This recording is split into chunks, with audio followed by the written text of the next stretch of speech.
আসসালামু আলাইকুম প্রিয় দর্শক, অন্য মঞ্চের আলোচনায় আপনাদের সকলকে আমন্ত্রণ জানাই। প্রধানমন্ত্রী তারেক রহমান এক ঝুড়ি ব্রিফকেস ভর্তি ধরুন প্রতিশ্রুতিপত্র নিয়ে এসছেন। আপনারা যা যা কাগজে একেবারে গলা ফাটিয়েছেন দিস্তে দিস্তে লিখে, সব কটাই কিন্তু ফলে গেছে। সে তিস্তা প্রকল্প বলুন, আর্থিক অনুদান বলুন, প্লেন কেনা, আপনাদের হয়ে যুদ্ধে অংশগ্রহণ করা, সবকিছুতে চীন রাজি হয়ে গেছে। এখন পরে যে খবরটা পাওয়া গেল তাতে তো আমি রীতিমতো গাল চুলকাচ্ছি, যে মালয়েশিয়ায় গিয়ে শ্রমবাজার খুলতে ব্যর্থ হলেন, চীনে গিয়ে তিনি 17টা সমঝোতাপত্র সই করেছেন, যাকে বলে মেমোরান্ডাম অফ আন্ডারস্ট্যান্ডিং। পৃথিবীতে মেমোরান্ডাম অফ আন্ডারস্ট্যান্ডিং মানে এরকম সই হয় কোটি কোটি, কিন্তু আলোর মুখ দেখে কটা। মেমোরান্ডাম অফ ইনভেস্টমেন্ট বা জয়েন্ট ভেঞ্চার এরকম কিছু হয়েছে কি? আমার তো জানা নেই, আপনাদের জানা থাকলে আমায় লিখে জানাবেন। আমি বলেছিলাম উনি ঝুড়ি ভর্তি করে বা ব্রিফকেস ভর্তি করে উনি সমস্ত নিয়ে আসবেন যা কাগজের লেখালেখি হচ্ছে, আর এখনো কাগজে দারুণ চোটপাট হচ্ছে।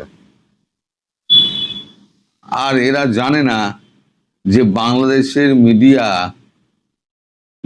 ভারতবর্ষের তো কেউ না, পৃথিবীর কেউ দেখে না, সোশ্যাল মিডিয়া দেখে। বাংলাদেশের মিডিয়া, টেলিভিশন, খবরের কাগজ কেউ দেখে না। নিজেদের ড্রাম নিজেরা পিটিয়ে যাচ্ছেন। কিন্তু দিন শেষে কথা হলো যে এই যে আপনাদের বিপুল বাজেট ঘাটতি, সেটা মেটাবেন কি করে?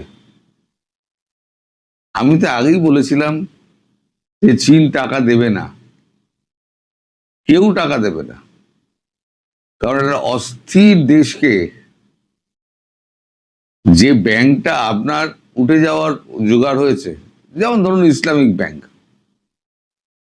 তারল্য কমে গেছে।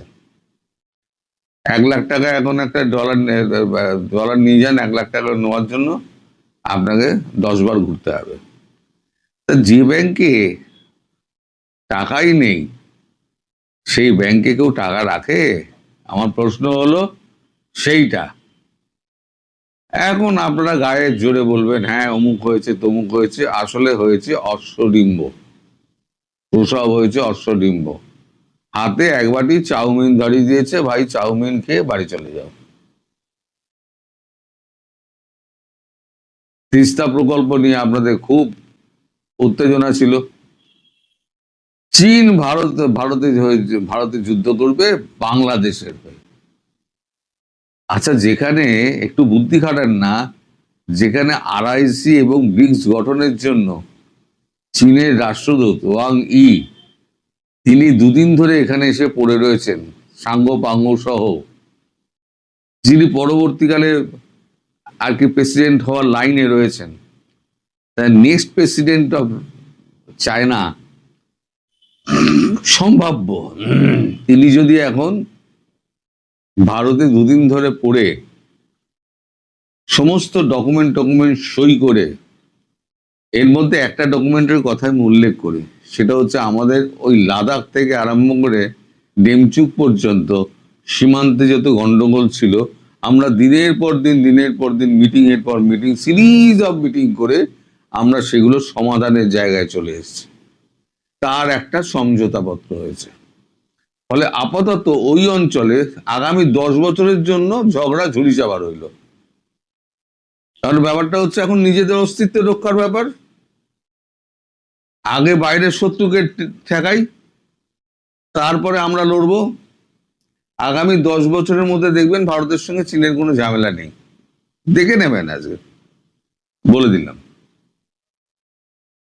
যেখানে আরআইসি গঠন হচ্ছে, ব্রিক্স গঠনের এত প্রক্রিয়া চলছে, দুটোই এই বছরে হবে, সেখানে বাংলাদেশের হয়ে চীন যুদ্ধ করতে যাবে? আপনাদের সাধারণ মস্তিষ্কে কি বলে? এটা কি ওয়াইজ থিঙ্কিং? ওয়াইজ থিঙ্কিং হলে তাহলে আমার আর কিছু বলার নেই। তবে আপনারা মাঝে মাঝে এমন এমন সমস্ত কথাবার্তা বলেন না, লোক হাসানো। কিছুই পেলেন না, শূন্য হাতে ফিরে এলেন, এবং মানে প্রথাগত যে আপনার এটা প্রথাগত যেটা আপ্যায়ন, সেটাও তার চুটল না। মোটামুটি প্রধানমন্ত্রী হিসেবে প্রথম সফর তার একেবারে ব্যর্থ। ব্যর্থতার এই কারণ যে আপনারা সমস্ত বিশ্বকে আপনারা দেখিয়ে দিয়েছেন যে বাংলাদেশ কি জিনিস। আপনারা বাংলাদেশকে যারা চিনত না, এখন বাংলাদেশের নাম করলে পৃথিবীর সব কটা দেশ এখন চেনে। কারণ সন্ত্রাসবাদ কি জিনিস সেটা কিন্তু পাকিস্তানের পর আপনারা দেখিয়ে দিয়েছেন। ইউরোপ অনেকদিন আগে থেকেই সাবধান হচ্ছিল, এখন কিন্তু ইউরোপ কিন্তু আরো সাবধান হচ্ছে।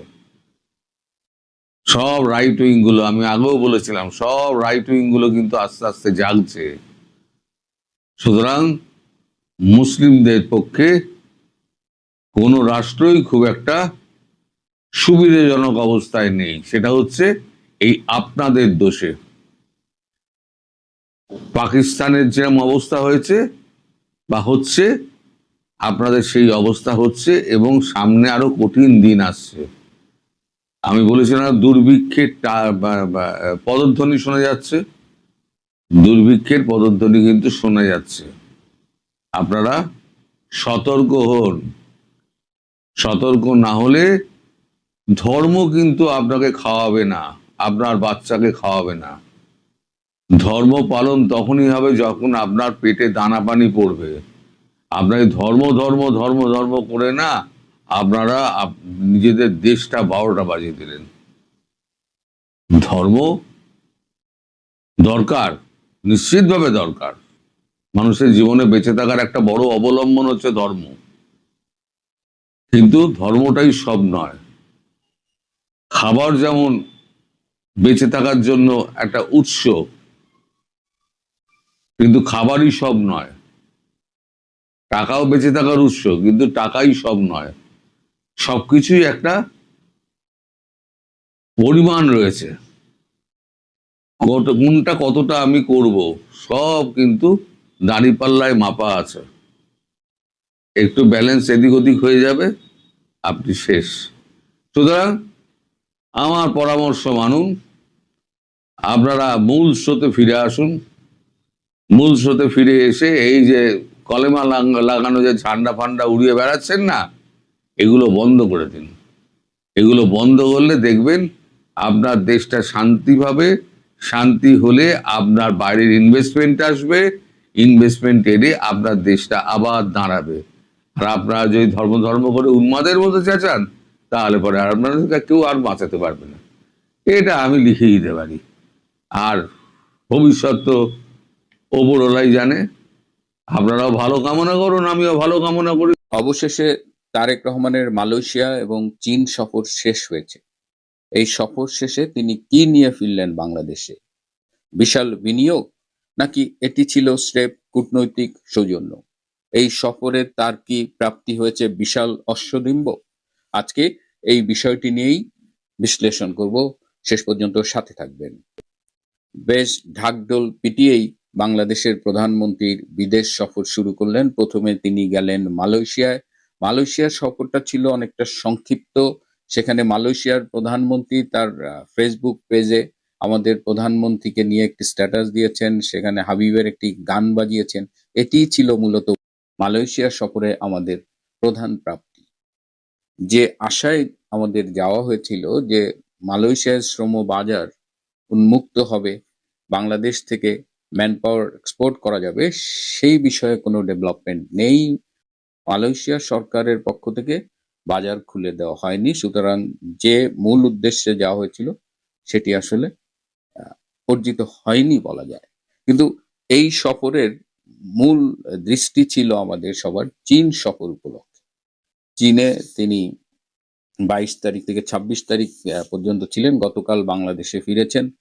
তিনি মূলত ওয়ার্ল্ড ইকোনমিক ফোরামের যে ডাভোস সামার যে সেমিনার ছিল সেখানে অংশগ্রহণ করেছেন। সেই সেমিনার থেকে অবশ্য পাওয়ার তেমন কিছু ছিল না।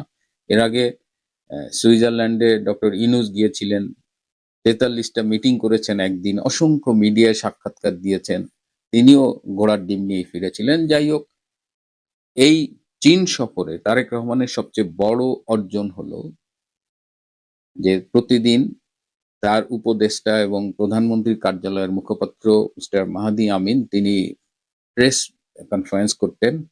তারেক রহমানের এই সফর কাভার করতে যেসব বাংলাদেশি সাংবাদিক গিয়েছেন তাদের নিয়ে তিনি প্রেস কনফারেন্স করতেন, প্রতিদিনের আপডেট দিতেন। তো একদিনের আপডেট শোনার সৌভাগ্য হয়েছে।